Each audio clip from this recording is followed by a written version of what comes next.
Централно издание на Дневникот на Канал Плюс телевизија. Добро вечер. Започнуваме веднаш по кратката најава.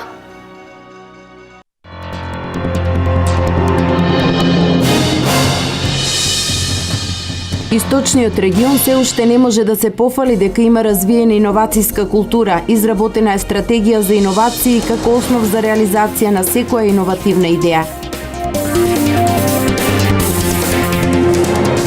Јавното предпријатие Исар Штип им нуди на граѓаните можност за еколошки одговорен однос кон отпадот од домаќинствата со селектирање на отпадот кој може да се рециклира.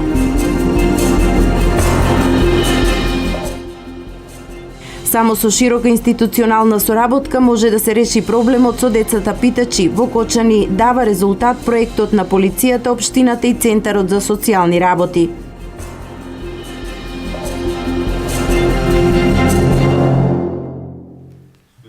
Доцна синоќа владата го усвои предлог буџетот за следната година. Проектиран е економски раст од 3%, исто толков буџетски дефицит. Вкупните приходи се за 7,6% повисоки од овогодинешниот буџет.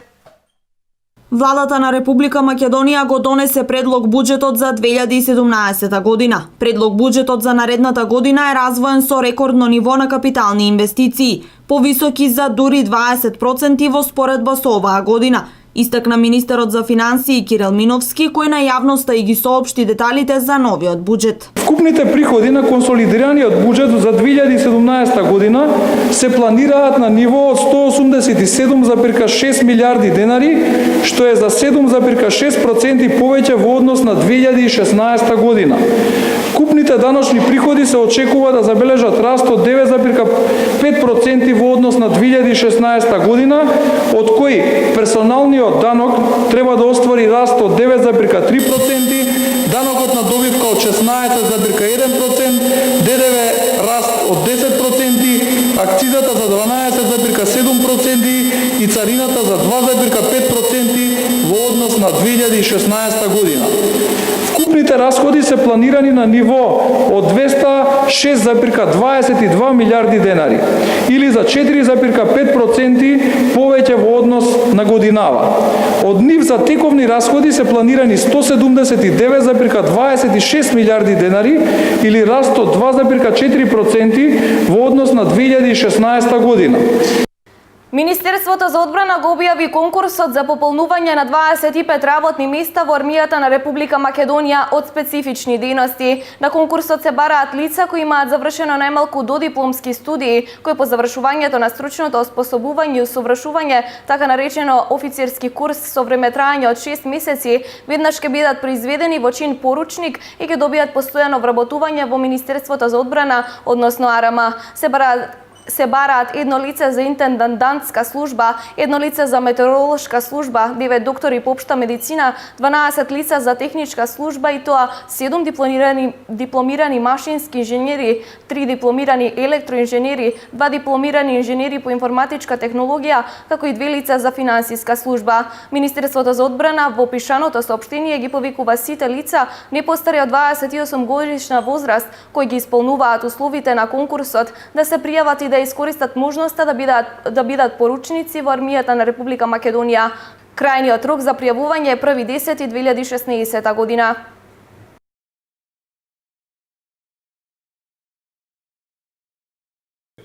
Презентација на финалната верзија на стратегија за иновации во источниот регион имаше денес во Штип. Целта на стратегијата е да иницира иновацијска култура и иновацијски екосистем во регионот, а компаниите да се мотивираат постојано да размислуваат и работат на начините со кои може да ја подобрат ефикасноста и квалитетот во работењето. Презентирана финалната стратегија за иновации на источнопланскиот регион. Целта е регионот да започне со иновацијска култура, каде малите и средни предпријатија ќе бидат поттикнати да изработуваат иновации, кои подоцна ќе бидат презентирани пошироко. Се надеваме дека од ова стратегија ќе произлегуваат одлични проекти од каде што ќе преживува регионот и пошироко. Ова ќе биде од големо значење за малите и средни предпријатија кои ќе бидат иновативни. Ќе биде најзначајна, зашто всушност, како што кажав, таа иновацијска култура всушност треба да ги поттикне луѓето кои што работат во малите и средните предпријатија, да ја разберат иновацијата, да го разберат екосистемот за иновации и да се охрабрат да направат иновација. Целта е оваа стратегија да обезбеди или да започне да иницира иновацијска култура во регионот или во регионите, бидејќи во исто време се случува промоција и на другите стратегии во другите региони. Она што е најважно, можам да кажам дека ние што го видовме во текот на изработката на оваа стратегија, користејќи многу документи, меѓутоа и многу составници со многу засегнати страни, е тоа дека генерално во Македонија се уште иновацијската култура е на многу ниско ниво, се уште луѓето ги мешаат поимите иновација, иноваторство, се уште се мисли дека треба да се направи патент, па тоа е иновација, и тоа е еден голем проблем. Значи, оваа стратегија треба да започне подготовка на еден иновацијски екосистем пред се во регионот. Иницијативата и поддршката за изработка на стратегијата е од Министерството за локална самоуправа и ГИСРЕД програмата Германско друштво за техничка соработка. Субвенции од 3 денари по килограм откупено винско грозје во 2016 година за количини кои се над 60%, но не повеќе од 130% во споредба со ланските откупени количини од сортата Вранец за винарските визби, најави денеска министерот за земјоделство, шумарство и водостопанство Михаил Цветков, кој потенцираше дека одлуката е донесена по средбата со винариите, на која информирале дека ќе го намалат откупот на грозјето, бидејќи како што истакнале, на европскиот пазар била понудена пониска цена заради зголемениот наплив на вино од многу земји. Имаме и голем притисок за откуп на сортата Вранец, имајќи предвид дека таа е веќе стасана и треба да се откупи во наредните неколку дена. Доколку не направиме да се откупи, постои можност да остане на лозовите плантажи. Владата на Република Македонија на седницата која се одржа вчера донесе одлука да го стимулира откупот, истакна Цветков. Според министерот се предвидува да се откупат околу 30 до 35 милиони килограми Вранец. Во Делчево се одржа јавна расправа за неопходноста за довршување на започнатите проекти за реконструкција на неколку улици во градот. Резултатите од јавната расправа ќе бидат доставени до Советот на општина Делчево. Општината Делчево започна постапка за довршување на проектите произлезени како резултат од постојаната комуникација на градоначалникот на Делчево Дарко Шектански и вработените во општината со жителите на урбаните заедници, проекти кои беа назначени како приоритетни за решавање, а меѓу кои во најголем дел станува збор за реконструкција на неколку улици во градот Делчево. На јавната расправа одржана во салата на спомендомот Асном пред присутните граѓани и представници на локалните институции беа образложени деталите околу целосното финансирање на овој значаен проект, кој меѓу другото опфаќа реконструкција на дел од улицата Маршал Тито, реконструкција на улиците Орце Николов, Скопска, Кејна Брегалница и Вера Јоцик, како и реконструкција на дел од улицата број 7 и улиците во непосредна близина на спортско-рекреативниот центар Делчево. Проектите ќе бидат финансирани од Светска банка во формата на подзаем од Министерството за финансии на Република Македонија. Вкупниот износ на подзаемот е во висина од 32.910.866 денари, со период на отплата 13 години, вклучен грейс период од 3 години. Рокот на отплата овој заем би бил 13 години, со грейс период 3 години, а каматна стапка ќе биде еднаква на каматата која што ја отплаќа Република Македонија кон Светска банка. Ради ваша информација, тоа е некаде, барем за сега, 1%. Резултатите од јавната расправа ќе бидат доставени до Советот на општината, кој што ќе одлучи дали постапката ќе продолжи и понатаму, со тоа што ќе бидат довршени започнатите, а и ќе се започнат нови проекти за реконструкција и изградба на улици во Делчево. 9 улици, 2 моста и градскиот плоштад во Пехчево ќе добијат нови имиња. Граѓаните нема да мора да ги менуваат личните документи се до истекот на нивната важност, одлучи Советот на општина Пехчево.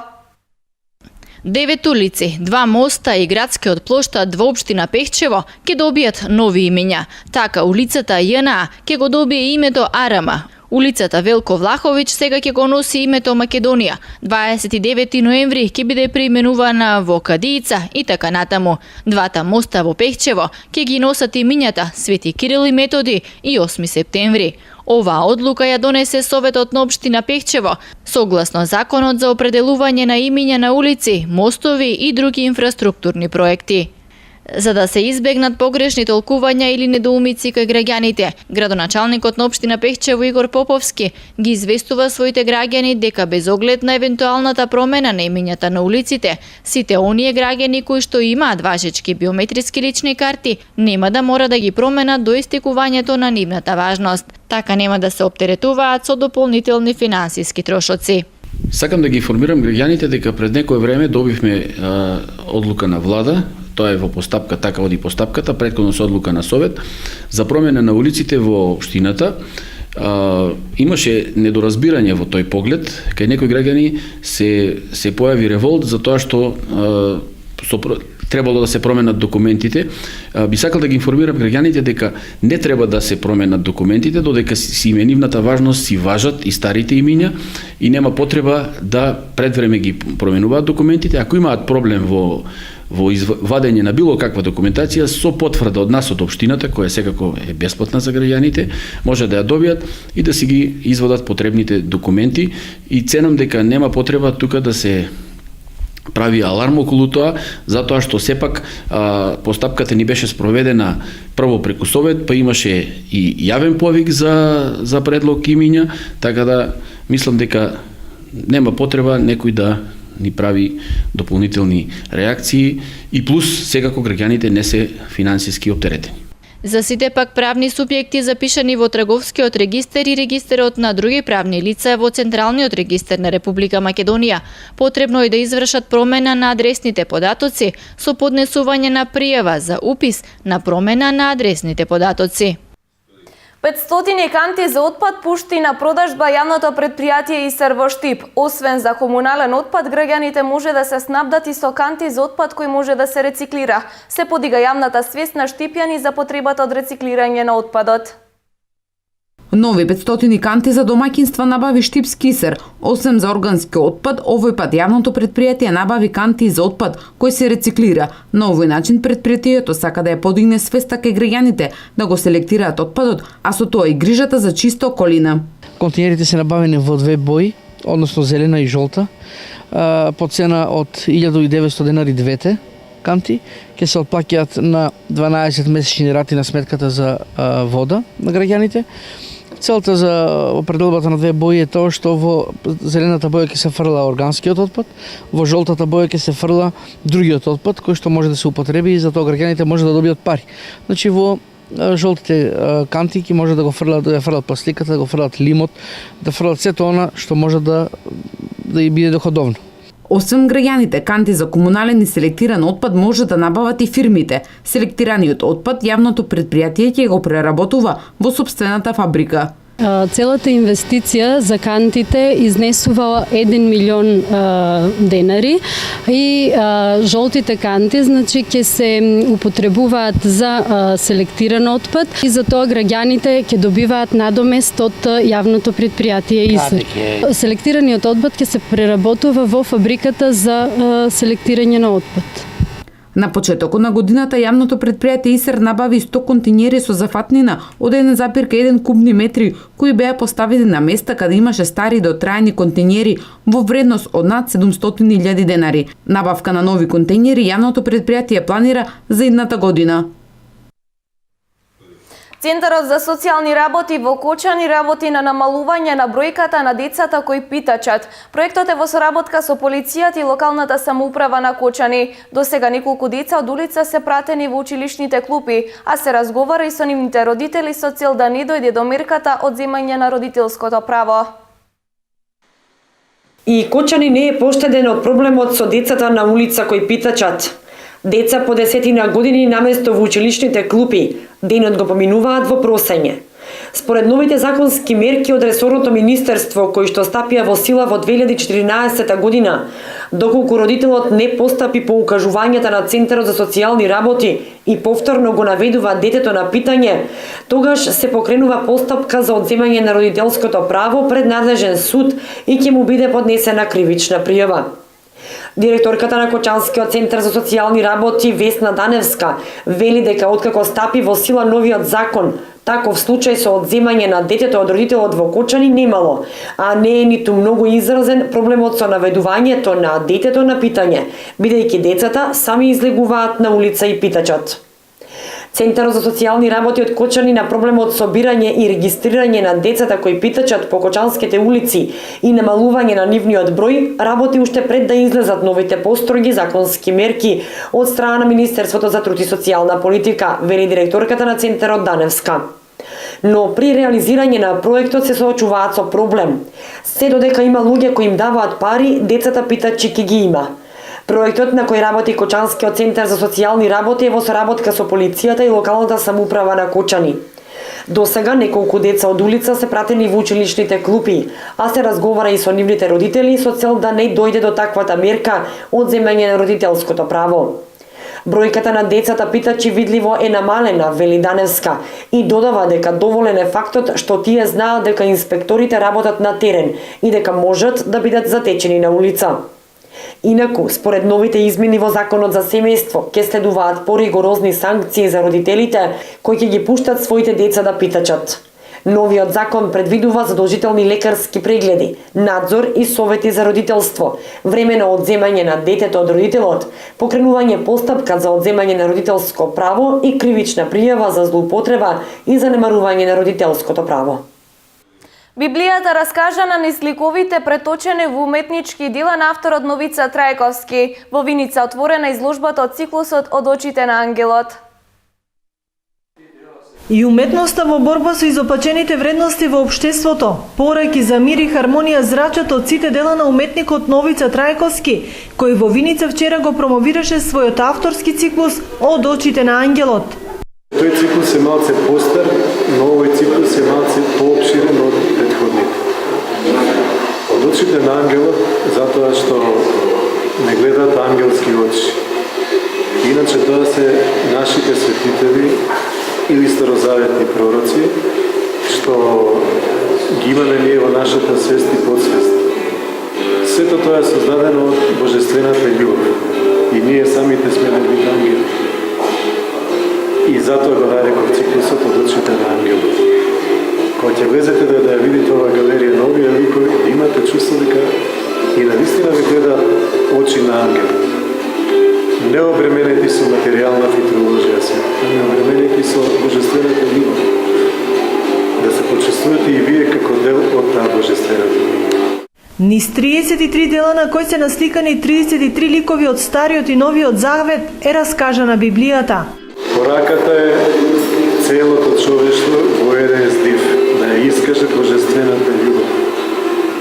Моментот кога ќе се случи кажувањето на божествената љубов во еден здив, сатаната ќе го снема како мејот со коница. Инаку Трајковски зад себе има над 40 самостојни изложби, како и повеќе групни и ликовни колонии.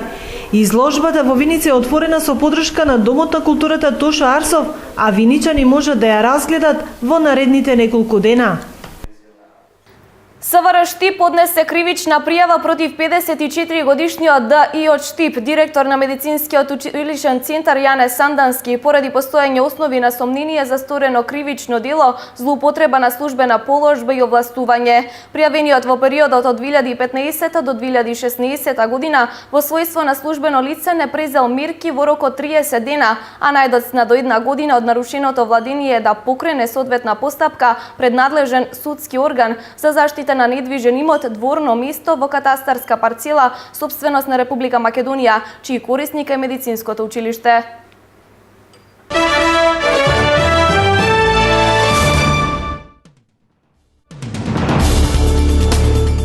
Австрија го започна поставувањето темели врз кој треба да биде крената ограда на границата со Унгарија, близу преминот кој стотици илјади мигранти го користеа пред една година за влез во земјата.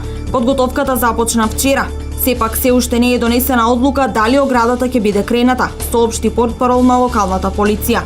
Оградата близу граничниот премин кај градот Никелсдорф ќе биде поставена доколку австриските власти се одлучат на построги мерки во однос на побрзо враќање на апликантите за азил. Минатата година нивниот број изнесуваше 90.000, а годинава властите планираат да дадат најмногу 37.000 дозволи за азил. Грчкиот министер за надворешни работи Никос Кодзијас во петок во Њујорк ќе се сретне со медијаторот на Обединетите нации во спорот за името Метју Нимиц. Ова денес го јави грчката државна телевизија ЕРТ, повикувајќи се на извори во грчкото министерство за надворешни работи. Според истите извори, од состанокот не се очекува нешто значајно, а ќе се разговара и за политичките проблеми во Скопје. Ако не се стабилизира состојбата и ако не добие влада соседната земја, не можете да имате соговорник за да се напредува во вакви прашања, ја цитира ЕРТ изјавата на изворот од грчкото МНР. Ердоган планира значително да ја прошири воената кампања во Сирија, а новиот план го носи на вратите на Алепо, односно безбедната зона би можела да се прошири на дури 5000 километри квадратни. Официјална Анкара има намера да продолжи со својата воена кампања што подлабоко во Сирија и да дојде на 50 на километри од стратешки најважниот град во сириската држава, градот Алепо, каде што моментално се водат жестоки борби. Имено амбициите на турскиот председател Реджеп Тајип Ердоган пораснаа, па првиот човек на турската држава изјави дека нивната армија планира да направи безбедна зона во внатрешноста на Сирија.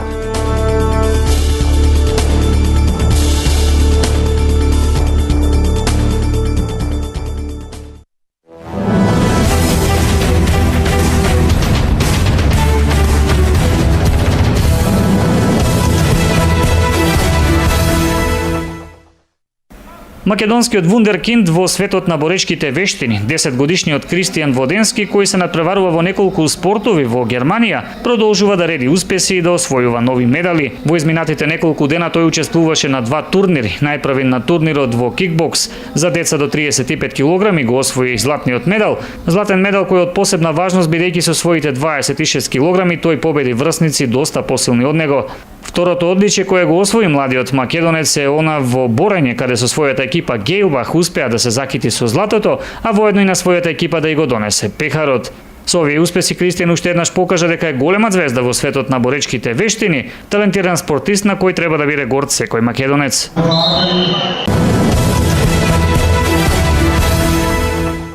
Дарко Стојановски е новиот шампион на Македонија во бодибилдинг во категорија физик до 70 кг. Дарко, кој се бави со спорт цел свој живот, последните години се посвети на бодибилдингот. Откако се пресели во Скопје да живее и работи, Дарко професионално започна со бодибилдингот. Инаку штипјанецот Дарко Стојановски со својата одлична форма беше повикан во Косово на државното првенство како гостин на надпреварот за поттикнување на спортот и бодибилдингот меѓу младите во Косово, каде беше и представен како иден шампион на Македонија. Во своето прво надпреварување Дарко на официјален надпревар веднаш дојде до шампионската титула.